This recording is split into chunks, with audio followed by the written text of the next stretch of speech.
Well, welcome back to another Dynodaze video. As you can see, an EK in at the start of its journey as a Kswap.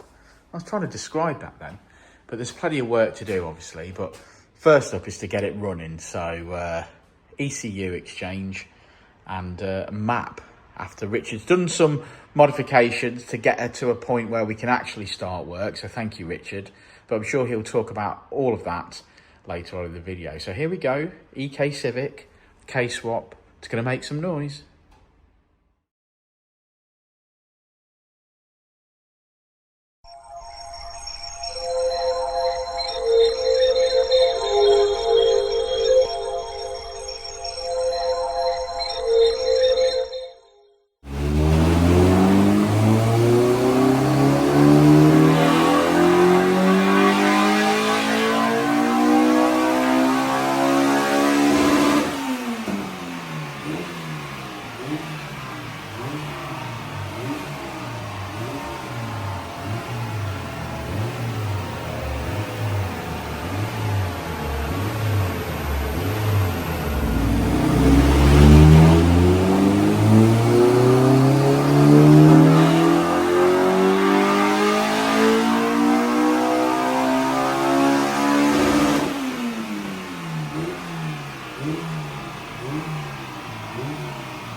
Okay, so back to the old days. Back to the old days. It's only because Dan's too old and arthritic to climb in the car. It hasn't got a seat. It's got no seat, so he making some excuse about standing out here. I like to show you that I've got dirty hands. He's only fell over. I fell over. Don't feel sorry for that. EK Kswap. Yeah, it came in. He said it got a Haltech plug and play ECU in there, which wasn't necessarily a problem from our point of view. He said it was running like a pig. It got a base file on there, couldn't get it to run properly. I says, well, a lot of the time we see these things, it could be a hardware issue. It could obviously be the ECU in this particular instance because no one really has an idea what base map was on it. He said he did take a base map for a Kswap and put it on there from Haltech's website. Still couldn't get it running. I deduced quite quickly that he hadn't put a vacuum line from the engine to the ECU. So obviously in that instance then the map sensor, the internal map sensor on the board was thinking it was wide open throttle, hence why it was so bad on fuel. Okay. And do everything else. I says to him, we can obviously tune on the Haltech if you want to go down that route, but easier for us is just to use ECU exchange and map. We've got files that will get us, close, and then we can obviously tune, custom tune your vehicle from there. Would be cheaper than actually going and programming the Haltech, obviously starting from scratch and doing a full Haltech map, which we don't generally do very often here. So we just, it would be cheaper to do it the way we've done it. Plus, I said he can obviously sell his Haltech if he wants, because obviously he bought it second hand, so it still has a value, so obviously he can sell it on. So that's what he decided to do. So we swapped the ECU out Saturday, put a file on it, instantly said, well, there's a hardware problem, because the car's still not ticking over and it's still not doing what it should be doing. Obviously, that's why he couldn't get to the bottom of the problems, because he wasn't sure if it was ECU or if he had a hardware issue. It turns out in the end that the bolts for the Skunk 2 throttle body were too long, so they were bottoming out, and the throttle body wasn't actually tight on the inlet manifold onto the Skunk 2 Ultra Series inlet manifold. They'd used different bolts for the idle speed control valve, and that was the same, so they were bottoming out and not fully tight. Did those two, then I had a reasonable amount of tick over, in the sense of around 2,000 instead of 3,000.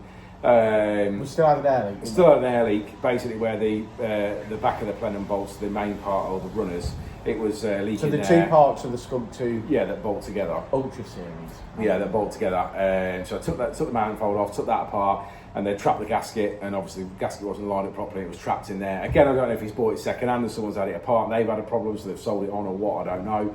Anyway, we fixed that. So basically, got sort of 3 air leaks cured, and obviously swapped over on the ECU. Got it all ticking over and everything, and then basically put it on the dyno and tuned. And we finished on 240.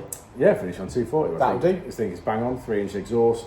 This car's got a lot of work to be done to it still before it's on the road. The way that the customer described those, he'd lost enthusiasm with it because he couldn't get it to run properly, and then that was forcing him not to do other things that he needed to do. It would make sense, don't it? You're not going to put a windscreen in it if you can't get it to run. Exactly. So he was saying, like, this is the motivation he needed, like, get the car running, have it mapped, then he can carry on with the rest of it because he'll want to get it done then.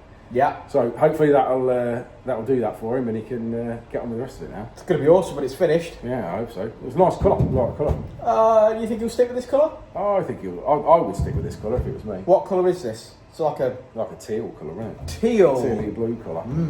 Love it. Yeah, typical Honda colour from the 90s. Definitely. Yeah, love it. Right, should we have a look at that graph?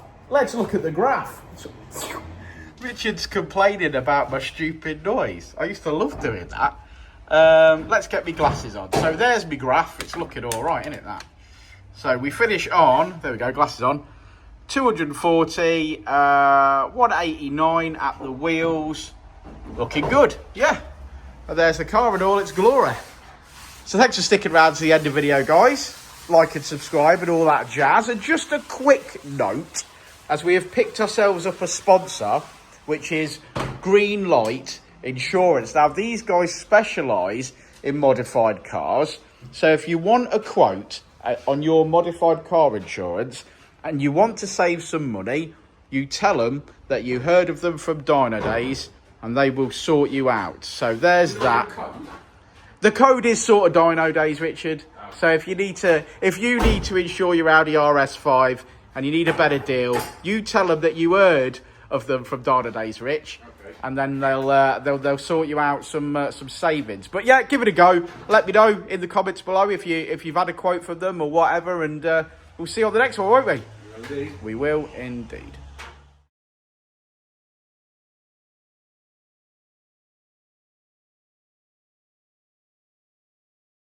Ready to elevate your ride?